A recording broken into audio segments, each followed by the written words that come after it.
In this video, we're going to look at our business assessment task 2 project 1, which is creating a business plan. Now, this is a really big assessment, but we've also provided a template that you can use to help you out with this. So you're basically required to develop a business plan for your planned massage business in whichever context you're going to create that. You need to follow the instructions that are in this and go through it from start to finish. Basically, there'll be sections in this that are in italics that you'll need to fill out. It's best to complete this in an electronic format and best designed to how you want your business to operate, so that when you are finished your qualification, it's an easy document that you've already established. Depending on the way that you're doing your business, there may be some parts of this that are irrelevant and you may delete these from the template, but you need to make sure that the following factors are all included. So you need to go over a business summary, a mission statement, how you're going to get registered as this business, and that may even include if you're going to run a business from home, who do you have to apply for that with, and will your local council allow that?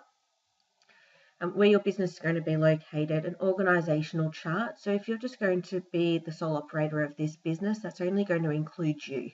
But if you're planning to employ staff, then there's going to have to be something that shows that.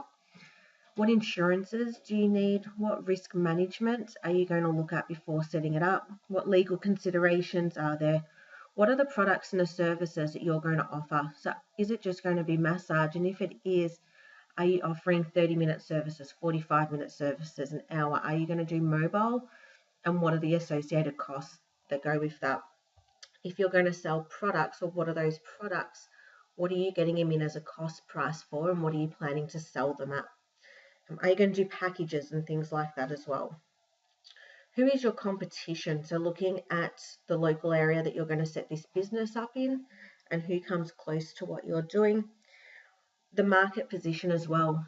So are you going to be setting something up like this that is in an area where there's already a lot of people doing the same thing, or is there a big demand for it? And so what can you, I suppose, do to be able to separate yourself, which will then come into our SWOT analysis later. Looking at what you're going to do for a marketing strategy. So how are you going to advertise this? How frequently are you going to advertise? Who is your ideal customer? Because that's going to help you to identify what kind of marketing strategies you can start to put into place. Your SWOT analysis, so your strengths, your weaknesses, your opportunities, and your threats. So that'll be basically personal stuff as well as looking at the greater industry and looking at your area. The finances is a big part. So what money do you already have to bring into this business? Are you going to have to get a loan? What kind of equipment are you going to need to get to set yourself up? And then once you are set up as well, what are the ongoing maintenance costs that you're going to have associated with this?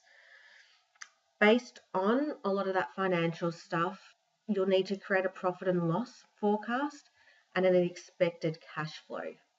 So based on what you can put into the business, how many clients you're expecting to see within that week, within that month, at the price of your massages, by the time you take out costs, how much money will you have made at the end of the year?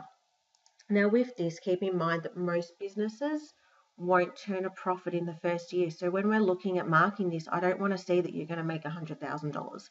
I want it to be realistic. So if we have a look at the template is provided by business.gov.au.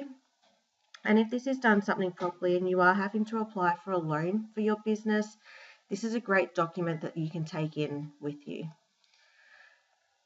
So create a business logo if you want, if you've already got one. Include your details. Now with something like an ABN, you can just make that up for now because you won't have actually applied for it. Fill in the business name and the date that you're preparing this. Your table of contents, and then just go through, and this is where I've got anything that's in italics that you need to be able to complete. Okay, so make sure you're deleting the parts that are in brackets and then adding in what you're going to be doing.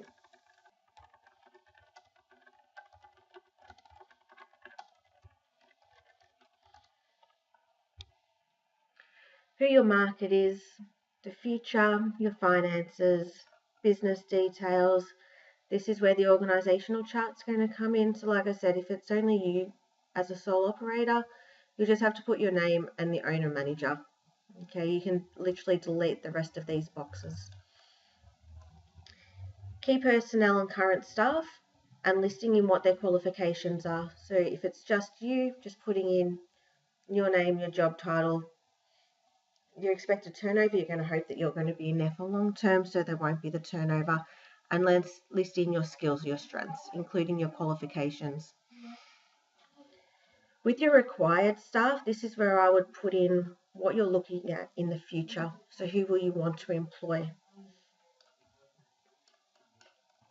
Again, everything, your insurances are in there, risk management. So what are some common risks that might be applied in the massage industry? Now, if you think back to your risk assessment tasks, that should help you out.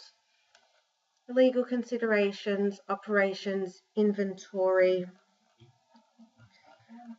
sustainability practices to make sure that you can succeed in this industry, our SWOT analysis, our competitors, and we'll get into the financial side of things. So everything is being prepared here. Make sure that you're putting in what the cost of these would be. And if you're not going to have to worry about it, put it in as a 0. Okay, but most of these you will have to have listed at some description.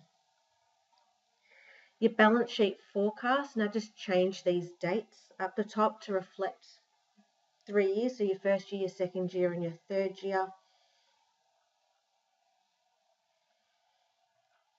And then your expected cash flow.